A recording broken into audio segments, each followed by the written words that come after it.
Thanks a lot for braving the logistical and transportation difficulties and getting in this morning.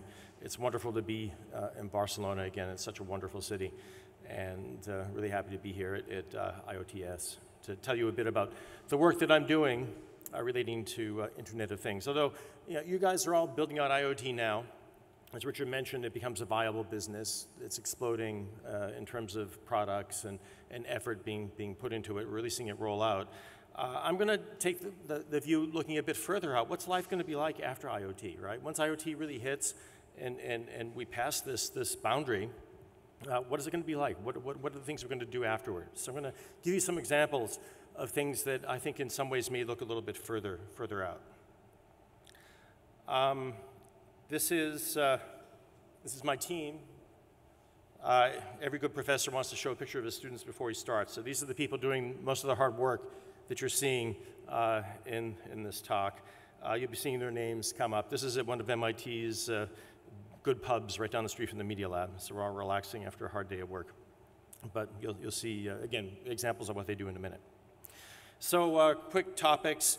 I'm going to go through lots of things. Hopefully, if there's time, I'll go through built environment stuff and wearables as well as sensate materials. No time for smart tools. That's a topic for another day.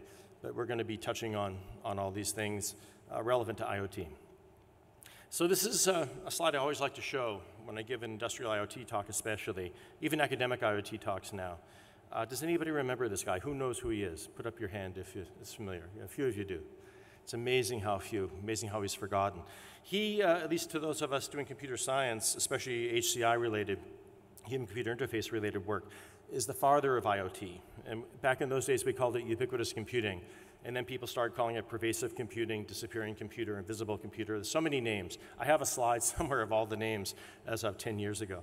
IoT is kind of the dominant name, but he is Mark Weiser. He was at Xerox PARC.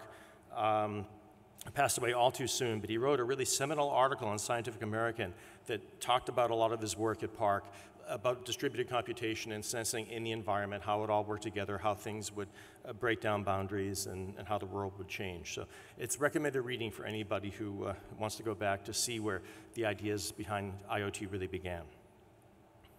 So first, I'll talk a little bit about me very, very quickly.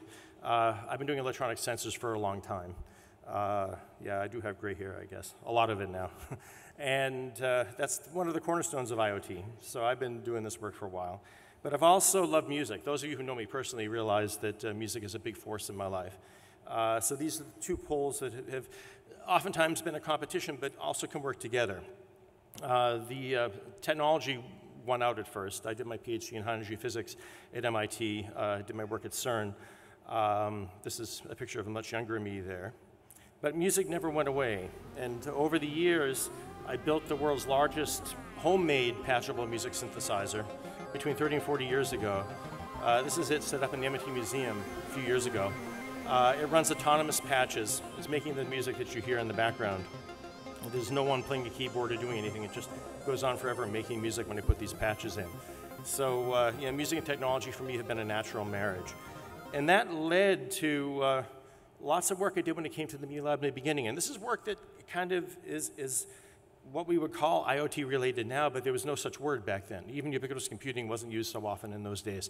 So all kinds of wireless sensors you would wear, gesture sensors to measure how you're moving in space, sets of rules to translate that into different kinds of output. So I was doing all this work in the late 90s. And that led to a lot of the projects I'll tell you about today. This is a recent project that I did, though, that combined both my love of physics and in music. We did a collaboration with the Atlas detector, the large detector, very large detector, at the Large Hadron Collider at CERN. And they gave us access to an event stream in real time when they're colliding protons. We get a subselection of events that just come out.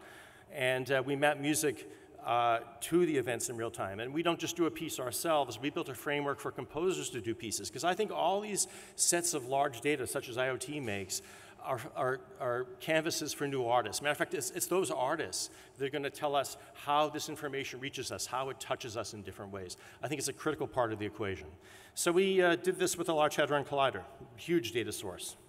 And this is a video that talks about it. It's music coming from the collisions in the background. So events coming in. The events come in, the details of the sound reflect different sections of the detector going off. We've done workshops with live improvising players. So here's a pianist improvising with data that's being DJ'd from the Large Hadron Collider. This is a graphical interface where different sounds lie in these little circles. And as an event propagates out, you fire the sounds. And again, you can change it in different ways. This is a PD Max MSP front end, standard tools and interactive music. You can customize the music.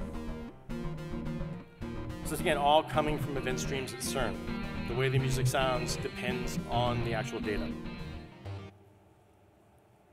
So, on to the main topics at hand. I'm going to talk at first about sensors networking and what that does to the sense of presence. And this is what Richard talked about earlier. This is the big change in our life. That's why we're all here. This is a slide I've had in my deck for the last decade. Sensors follow corollaries of Moore's law. They get into everything. We start getting communication, everything talks back. That's the tenet behind IoT. But right now, everything is quite siloed, right? There aren't too many applications that cross boundaries across devices. We start seeing the beginning of it with the phone, but it hasn't really propagated yet to everything. And it's waiting for those protocols that Richard was mentioning that will cross agnostically between different devices, different applications. So data, no matter where it comes from, can be shared, and you're no longer looking at just one application, one device. You're looking at a whole ecology of devices. So we didn't want to wait for these protocols. We made our own. We call it Chain. It's a JSON-based protocol. The sensor nodes describe their data in a semantic format that can be parsed. The data also links to other data and is decentralized. So you can crawl the web of sensor data, real-time live sensor data, cache sensor data, just like you do cache data on the web. And again, no one owns your data in this framework. It can be distributed. You can link across different bridges, link to different domains, and you pull together context and state as you crawl through all this data. The world is changing. You start seeing the beginning of activity in the industrial front to come up with different kinds of standards that can cross these boundaries. Many names now, many ideas. But some of the things we started in Chain, you start seeing now coming out into the mainstream. So I think this revolution, this phase change in connectivity, once everything can talk to everything else and this information can be shared, we're on the edge of it now. It's a very exciting time. So everything I'm talking to you about is in Chain, by the way. All the data, all the things I'll show you, they're all posted in Chain. This is the world we live in now, and it's what our founding director, Nicholas Negroponte, called the digital butler. We think of this world as other, right? We even talk to it. We give it a name. We call it Alexa. We call it Google. We call it Siri, Jibo, whatever, right? These things have names. We think of them as other. But that's a transitory phase. I think when true IoT hits, and this is some of the examples I give you today, it's going to be like an extension of self. Things will happen before you even vocalize that you want something to happen, because the environment will anticipate what you want. It will see how you're reacting. It will build models of you. It becomes an extension of you. And under IoT, in many ways, we bleed out into the cloud. Where does the self stop? Where does other begin? That's a big question, I think, for what this world is becoming.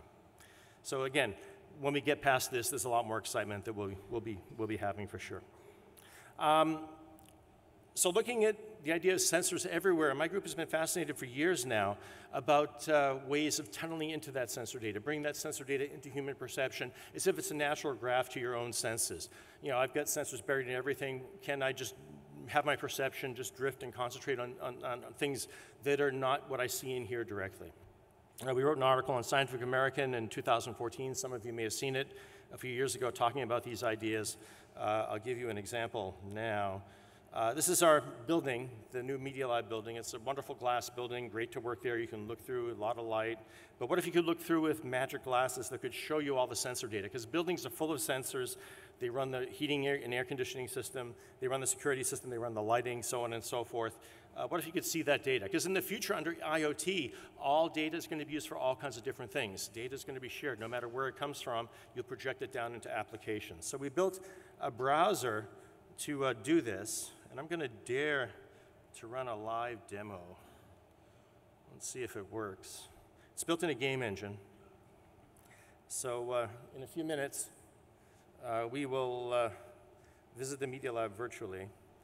And here we are. Everything, not all the sensors are up right now because the link to the Schneider air conditioning system is down and other things have happened. But you see, it looks like there is a lot of activity. It shouldn't be because it's late at night, but it's probably because the cleaning crew is there. And you can hear it. There are microphones everywhere. You hear that throbbing noise? I think that's the cleaning crew working in Cambridge now, maybe 10-second delay. We have microphones all over. We distort the audio. You can't understand what people say. I'll show you in a minute. But yeah, we're at the Media Lab, and we're hearing people cleaning up there. Other sensors are all described by animations. If it gets loud, you see a little ribbon extend here. If someone moves, one of these balls will bounce. This is all pink here, which means it's very humid right now in our atrium. If it's blue, it's drier. It's relatively cool, that's why these are blue. If they're reddish, it gets a bit warmer. So through these graphical metaphors, we show sensor data in a very intuitive way. We can go back in time too, but I'm not going to show you that right now. I will jump back to the talk and show you a video. This is when the Schneider link and all the data is flowing in perfectly. You can see a little flame in everybody's office. The color of the flame is the temperature of the office. This is the atrium when it was actually fairly dry. Some of the nodes are a bit hotter than others, but it's fairly dry because the fog is bluish. You can turn the walls on and off. That's somebody walking by. People have RFID badges sometimes, and if they go by a reader, we have them show up. There's a little block that falls from the sky. If they registered their face, you see their face. You see people using the building. Here are people talking.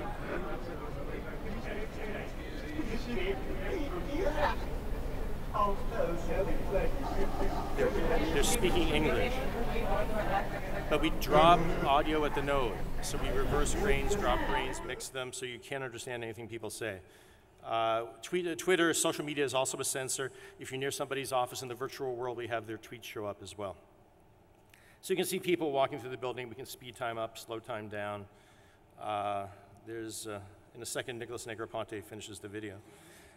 This is an example of time being sped up. You're seeing the building come out of setback. So those large circles mean that it's not regulating. Now the HVAC is regulating and it's pulling the humidity out of the atrium.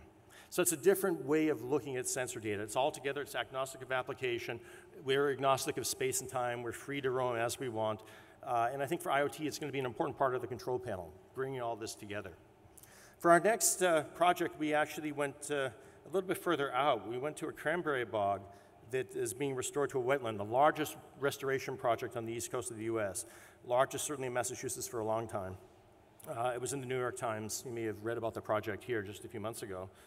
With all these strange things happening in the world, I'm glad we got some notoriety here. And this is the space. It's in Plymouth, just south of Boston. It's 600 acres. They have opened up stream beds. They've bulldozed things. This is what it looked like before the restoration. You can still see cranberry plants and the structure of a cranberry berm. This is afterward, so it was pretty much reset to zero, as the environmentalists call it. But nature caught up really quickly. So things have grown, and it's become very much a wetland now, in process of full restoration. And we're interested in trying to bring this to people in different ways. So we put sensors out, low-power sensors, measure all kinds of things. I'll talk about them in a minute. But for us, it's critical how they connect to people. So how do you get this information? You know, certainly you analyze it for the science of restoring a wetland and ecology, but how do you connect this to people in different ways? And I'll give you lots of examples of what we're doing there. This is the sensor that we're using for this work. It's a workhorse of environmental sensing. It's solar powered now, it doesn't need a battery, measures lots of things, has a low power wireless network based on a variant of ZigBee, so we can very quickly attach it and stream data as we want. We have 4 different zones now where we are wirelessly connected to a high bandwidth backhaul. We even have microphones in some of these, so we have distributed audio up to 30 microphones. So all this rich sensor data comes back, gets stored, and we can project it into people in different ways. This is the sensor itself. We can analyze the quality of the light, look at motion. We have microclimate sensors of various sorts, atmospheric pressure, humidity, temperature, microphone for the wind. We don't stream audio from this, but we can process it and send features back. Accelerometers to see if the thing is shaking, other sensors on board, and we can put whatever we want inside. It's very extendable. We have a little box with telephone company crimp connectors, very waterproof, and we can easily connect up pretty much any kind of sensor, analyze the soil or the water or the air. We're even putting a Geiger counter out there. It's not too far from the Pilgrim plant. This is one of them actually at Tidmarsh. We're putting them out now. We've got 100 sensors out. We're putting in 300 of these with some soil probes in to look at soil moisture at different depths. It is a wetland. So, this is a video where are that you, Brian? my student Gershon put together of a visit to the bog when they were working on putting in the microphones. And it's not too hospitable. You can see you have to put on high-weight boots. It takes a while to get anywhere. If you sink down. We may all get Lyme disease because it's tick-infested. I don't want my students to suffer. We're being very careful, but it's a risk there. Recommended. So, yeah, to go physically there is not easy, but we can go there virtually in different ways because we have sensors, we have microphones, we have cameras, we've got all this everywhere. So one way is to just go on the website, and we can do that here. So this is the Tidmarsh site. You can look at live data. This is a live picture from there, and there's live audio in the background. You'll hear crickets and things like that. You can see the history of some of the sensor data that we have. Every time we put in a sensor, we automatically have it logged as to where it's located when we install it. So these are the actual sensor nodes at this site. These are the microphones. We have another app where we identify wildlife in real time, and it will show the identification up with machine learning, but that's down right now. This is another site. Oh, it's dark. Can't see anything. It's the middle of the night there. This is the herring pond. This is a heron that lives there who's become a YouTube sensation because once in a while he pops up into the camera. But we can go there in different ways. We can go in the virtual world. Just like we had Doppelab let you visit our building through the sensors in a virtual environment, we built an avatar landscape, a virtual replica of Tidmarsh in some ways, drive it with all the sensor data, and then animate it and let you freely go. And I would run the real app. It's the middle of the night. It'll be dark. I don't have much time. I'm going to run the video. So this is some of the latest stuff we've done. Every time a sensor node updates, you'll see a little burst there. The actual topography depends on the images from the camera. So if it's raining from the weather station, we make it rain in the real world. If we see there's snow, we cover it with snow. If it gets dry, it gets drier. If it's humid, we have fog coming on. We have different views where we can accentuate the sensor data. So this is looking at the humidity and the temperature sensor data more. There are animals that live there. The animals consume the sensor data and change in response to the history of the sensor data. If it's been warm or cool, they change their appearance. We have a framework for composers to write music on this data. So this is a music that's been written by Evan Ziporyn, a composer at MIT. We've got 3 different composers that have done pieces. We're actually talking to some famous composers now, so you can listen to the bog in the mode of someone you like. The bog is driving the music. It's never the same, always changing, reflecting the conditions at this piece of property. Right now we're doing it in Cranberry Bog. This could be a smart city. You could basically tune into a smart city and hear the music of the city, hear the traffic, the weather, the pollution, the pedestrians, not just as an icon, but as a piece of music that's always changing, always evolving. So I think content mapped onto these rich data sources we're making is a tremendous opportunity, and we're trying to flesh that out now with projects like this. As I mentioned, these animals will change. This is an animal growing hair with temperature. If it's been cold over the last 2 weeks, it will look something like this. So they're a bit surreal, but you can clearly see there's something different about this. And a little bit like the Pokemon, right? You can capture these animals, bookmark them, and then if you look at the animal in wherever you render the bookmark, you can see how this piece of property is changing, how the sensor data changes in correspondence to this animal you've captured. This is at night. We also have vehicles you can drive around in VR. Again, we have microphones everywhere, and use that data to bring it into the virtual world. You saw an example on the website. It's coming into the game, too. But also, we use machine learning to recognize in real time the wildlife. And I could run this for you if our server hadn't just changed its location and only wants to be on the MIT network now. So we can't run it in real time, but this is a video showing what it does. So it's hearing different sounds. Here it hears insects. It classifies it as crickets or frogs or peepers. And again, spatially diverse. We animate it. You see these little crickets popping up down the bottom. You can click on any microphone, get the audio feed from the microphone, and see what the machine learning is classifying at that time. These are birds, different kinds of birds. There's no subspecies or generic bird. Here's a plane going over. It's learning the sound of planes. So you can see it's detecting that. And then you can drill down. and look at a particular kind of data like birds and split that into different species. You see that in a second here.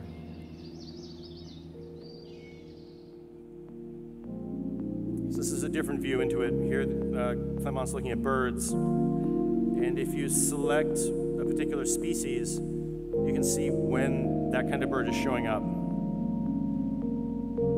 So again, this tremendous rich information and audio streams, we start having the techniques to be able to pull a lot of the meaning out of that. We can start bringing that back to people in different ways. We posted actually these birds and insects back in chain as a sensor. So they become chain-driven sensors that IoT applications can plug into with the JSON framework. We have mobile applications, things like that.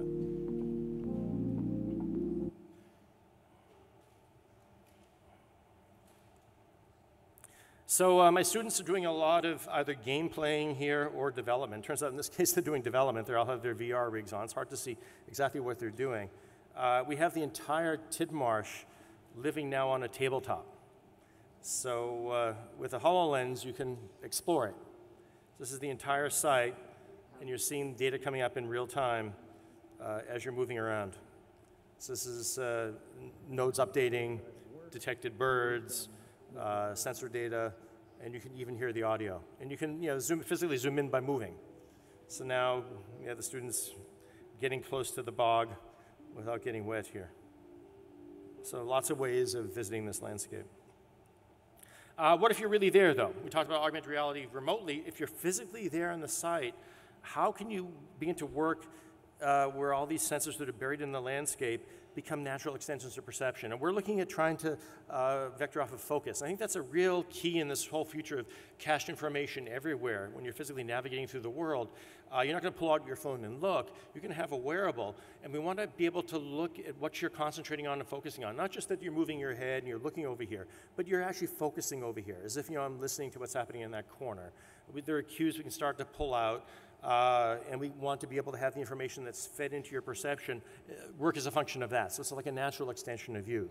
So this is what we call our attention-driven sensory prosthetic. This is Gershon wired up with it. Lots of sensors. There's EMGs and EEGs, like brain waves, a muscle contraction, eye tracker, pupil diameter, heart rate, respiration. And then, of course, we have a head tracker and touch interface here, and location, precise location. Put all this together, we know where you're looking, we know what you're focusing on. At least that's what we're beginning to develop. So we have fielded our first prototypes at Tidmarsh, and it's quite an experience to walk through and have ears in places where you don't have your ears, right? You have microphones all over, the sensors are making audio, and it's all responding to where you're looking and how you're focusing. So it's starting to work now. Gershon's doing his user tests, wrapping them up at this point. He couldn't wait, though. This is a couple of years ago, before he had our sensors. So he built his own sensory prosthetic. So these are parabolic microphones, and he can, in this case, control them with joysticks. This is back when we had all that snow in Boston. And people are afraid of it, even at the Media Lab. It's kind of strange. So I'm going to talk a bit about the built environment. Lots of you, I'm sure, are involved in projects in smart buildings. We've been doing this kind of thing for a while. This is something that we presented at the IoT Academic Conference in Tokyo in 2010. It's a wristband that knows your location. We have radios in all the offices, and just in that case, from single strength, we know more or less what office you're in. It measures temperature at the wrist, activity just like a Fitbit wristband would do now. We did it for very, very low power back in 2009. And you can label the data if you're hot or cold. So it knows temperature at the wrist, knows these other factors, and you're labeling it all the time. And that labeling data is used as an input to machine learning. So everybody gets a switch curve like this. So here's the temperature of the wrist, humidity of the wrist. In this case, those are the two main axes. You can also work in activity, where you've been before, other things. Here's where you said you were too hot. Here's where you said you were too cold. So you've got a switch curve in the HVAC that's not a straight line of temperature. It's in temperature humidity space. And it's different for everybody. It's personalized. This basically is controlling the HVAC from comfort, not from temperature, not just a setback like we see now. Actually, a vision of personal comfort taken right from a wearable. And again, it worked. We ran it with a dozen offices over summer. We used a lot less energy when we turned on our system. It's only heating or cooling when it really has to keep you comfortable. And people are more comfortable. Before we ran it, nobody was that comfortable in their office. it was much better afterward. So a lot of potential in, I think, comfort systems. And again, this is an idea of IoT working as an extension of self. It's not just regulating temperature on the wall, it's trying to make you more comfortable. A lot of our work now is going on in lighting, and lighting is really exciting because it's totally broken. This is the lighting panel for our building. I can control any group of fixtures anywhere in the building. All modern lighting is networked, but the interfaces to it are arcane. This is a bunch of sliders, or it's like a fuse box. You write some preset down. Nobody knows really anything except this turns them off. So it's really a useless interface. Lots of opportunity for improvement. People are trying in different ways. We started at first looking at sensors to pick up incident light, and then you could have little sliders on them, put it on your wrist. I'll show an example of that in a minute. Put your wrist out anywhere, it'll adjust the lights because they're all modulated, it knows what lights are where. But why not use the sensors in a wearable? So we use Google Glass in this case. This is my student Nan, and the sensors in Glass are controlling the lights. So it's pulling context out of them as well as light levels. So it's seeing as she's moving around her office, it's seeing how much light's coming into her eyes, and it's changing the lighting to compensate for that. So as she's working, the lighting is following her dynamically. But now it knows that she's casual. It knows that she's in a phone conversation, so it's made the lighting in a warmer tone that's better for a casual situation. She goes back to work, it knows that. It goes into focus automatically. You can see on the left, it's the little dot. It's translating on these axes of focus and casual, automatically from the sensors. So there's a friend coming in to visit, and again, it goes to casual. So yeah, the light switch is going to go away. It's going to be a resort of last cause, right? Lighting will know what we're doing and change. But not just lighting, what about the whole appearance of a room? What if you could bring yourself into a library, for instance, right? These are good places to work, or bring yourself to a coffee shop, bring yourself to a forest. With embedded projection, with lighting, with audio working together, these rooms can transform, and they won't just transform according to preference. You can certainly do that. They'll see how you react, right? These environments of the future are going to have sensors. Some are wearable. You already have wristbands that know heart rate, right? They can know stress from EMG potentially.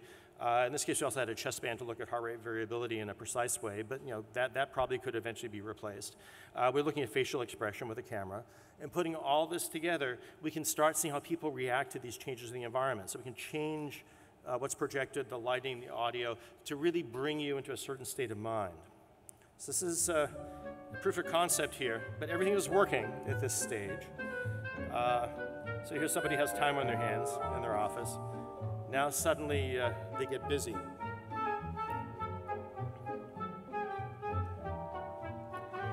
So he's got more work, he's getting busier. And the room senses that he's getting stressed, so it brings him into a state that's better for restoration. For him, it's the natural stream setting. And then it sees him start to accommodate, get a bit more relaxed, and it start to work. And we go into a setting that's more appropriate for flow, which in this case for him was the library. And we measure this. We can get the response from people, how they react to scenes. Different people react differently to scenes. Some are generic, some people have bits of differences. We can accommodate that. And here's the full closed loop system working. We've just started to show this. This is not working in our office. These are the sensor data. This is her current state. This is the target. And it's changing the weighting of different images and trying different images to bring her to the target state. You can see here it's just starting to converge. So again, the room transforms to try to optimize how you feel in the room. Room is working again as an extension of self in many ways, not just lighting. So the last little minutes here, I'll talk a bit about wearables and IoT on body. Media Lab has done wearable computing for a long time. This is at 1995. Thad Starner, one of the main people behind Google Glass, now at Georgia Tech, is over here. Steve Mann from Toronto, a real pioneer in wearable augmented reality over here, and all of their different affiliates in between. So people would go to classrooms with laptops on their back and their full rig already back then. So we get a long legacy here. This is my first project in wearable computing, a shoe with lots of sensors, 16 different sensors, wireless interface in 1997. This was actually one of the inspirations for the Nike Plus. It controlled music for the dancer. As the dancer danced, we picked up features, we controlled music depending on how the dancer was dancing. This is back before we had ZB, any kind of wireless standard. We had to do it all on our own. People would even laugh when I talked about 17 sensors on a shoe people thought it was crazy, but now it's just how we do things. So this is just a second of the dancer. So this is coming from a computer interpreting his motion in real time on a rack of synthesizers. So you can see as he's moving, the different sensors cue up different sounds, play them in different ways. It's not a piece of music, it's just speeding up and slowing down. The whole piece of music is generated by his motion. We still haven't quite gotten that, but I think it's the future of mobile music, and now it can all be done on the phone. The phone has plenty of sensors on it. We can wear sensors we normally do to talk to the phone. A famous artist can do a piece for something like this, and the world of mobile music will change immediately. You only can hear it when you exercise. We put a lot of this together on something called the Risk Cave. This is already about 5-6 years ago. Lots of sensors on it to do the smart HVAC, the smart lighting. You can put your hand out and adjust your lights. It sees what kind of lighting is coming in. We had a full IMU here and precise location with ultra-wideband. This is one of the big sensors that's coming in UWB. You all know it, precise indoor location. So if I know where my hand is within centimeters, I know its angle. I can extrapolate the vector and see what I'm pointing at, and I can start gesturing to adjust it. So we have examples of adjusting lighting, but I don't have time to show them. Once you get to the wrist, though, you can actually start looking at the fingers. We have a lot of projects to do this. These are RFID passive tags powered by an antenna that could be on the wrist. This is a proof of concept done by one of our engineering master's students that wanted to be this. It was this in a few months, but with some work, these could easily miniaturize down. These could become quasi-passive, and you could make rings that can get gesture. You have your wearable computer in the future. You have your hands by your side. This is going to be input modality. I'm going to be doing this. I'm not going to be doing this. I'm not going to take out my phone. I'm just going to be going through the world with this, and I'm going to be nudging the world with my fingers. Fingers aren't going to go away. So this is one way to do it, but the students didn't like it. Even though we could make it more like this, they don't like wearing anything. So they did a few different projects. This is using a 3D camera, which is they're getting very small now, lower in power, looking at the fingers. So we have a whole machine recognition system to look at different kinds of gestures as the fingers are moving. And we can map that into whatever we want. And this is a pressure measuring wristband. So you can print this actually. These are force sensitive resistors. You put it on, you just calibrate it by doing some reference gestures like this, and then suddenly it knows about how you pinch your fingers at very, very low power. So your wristband will know how you do this. This is Artem's example. So you can see the tendons deforming. And you can see it recognizing different gestures. Also, you can train it to see what you're holding, because differential strain on the tendons. And a very low power wake-up gesture that he shows in a second. So this you can do at very low power. So it can sleep completely, and then it wakes up. Other things too, but I'll move on. This is a full touchscreen now as a fake fingernail. We've done a lot of work with smart makeup and now smart tattoos. No time to talk about that work. But this is actually a fake fingernail that's a Bluetooth touchpad. So you can now control things just by swiping your fingernail. So again, just another kind of control or input to the world of IoT.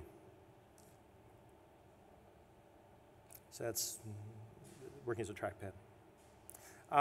This is probably the last thing I'm going to show. It's thinking about this whole world of wearables that will be on you for their own purposes or for other purposes. Normally, if something is crawling on you, if there's an insect, for instance, it's usually not there for a good thing, unless it's there for an accident. But what if they were doing something good for you? So my student Artem has made this whole series of robots that will move on clothing. So it's a wearable that decides where it wants to be worn. These are all micro robots, a collaboration with Cindy from the Media Lab and Sean Fomer from Stanford, one of our alums. So here's Artem's micro robot, fully functional, lots of sensors, crawling on fabric. So these are motion capture sensors going to where they want to go to capture motion. Here's a display going to where you may want to display. It needs more characters. The display can be a bit bigger. They find each other. This is some sort of a notification. I don't know what it is, actually. This is Cindy's work. This is jewelry that can move dynamically. Or it can be a microphone, a part of your phone. So she gets a call and moves up there. Incoming call. We've already counted. Hey, Cindy Cow. Artem's done lots of different ways of working on navigating with these. You can find them on clothing, dead reckoning, you can use capacitive sensing, you can use IR, different kinds of things for resetting the state. And that's the controller, that's how they work. So that's a cute project. We're still trying to figure out what they're good for, but there's something that could be really interesting here. So I'm pushing Artem to go a little further now to think about medical applications, robots that actually crawl on the body that can do things. They can go and take a biopsy, they can do a scan, they can autonomously move to different parts of your skin, they can do lots of things potentially. So this is his first attempt. Very few people have seen this. He's got suction cups here that he can gate on and off so it can walk up your skin. Right now he's using an external source of air, but he's got pumps that are tiny that I think can work on this. So we're on the verge of making a self-contained robot that can walk on you. So that's it. No time really for smart materials. Lots of work in that space, thinking about sensors and IoT in materials. We've built lots of versions of them over the years. We've printed lots of versions of them. The last thing we did is sensor tape, thinking about something in the form factor of tape that is a distributed sensor, right? So I'll show just a quick bit of this. This is an array of sensors on a tape, connect up to the end, you get distributed measurements, and depending on what you put on, it can do different things. So here it measures orientation with IMUs. It has proximity sensors, right? So they can measure distance at different points. You can capture geometries with it. And Artem does a lot of work on the computer, so he has problems with his posture. So yeah, you can just monitor that too. In principle, if you print this, and some of the sensors, like for instance humidity, moisture, temperature, can be made very, very low power, you can begin to put this in the back of materials, right? So you can passively interrogate wall board to see if you have a leak or see what's happening behind a wall. So it's a bold world. So I'm going to skip past the electronic keyboard and all the other stuff and go right to conclusions. Whoops, we don't need that. It's an exciting world. Sensors are getting out there, piggybacking on products, whether we like it or not. IoT is coming on the backs of things that we're bringing into our environments now. And once we do have these protocols that Richard hinted at, I talked a bit about, a lot of you are working on to unify all this data in a seamless fashion. We're going to live in a very different world very quickly. It's going to be even more profound than when the web hit PCs. I think that's why this conference is getting to be so popular. This is going to happen. It's going to be a phase transition. And I think questions that go beyond that, how does human presence generalize? That's something that my group is fascinated with. IoT gives you lots of possibility here. Where does self stop and other begin? I think we are on the edge of interesting philosophical questions that come from the work that we're all doing. So thank you very much.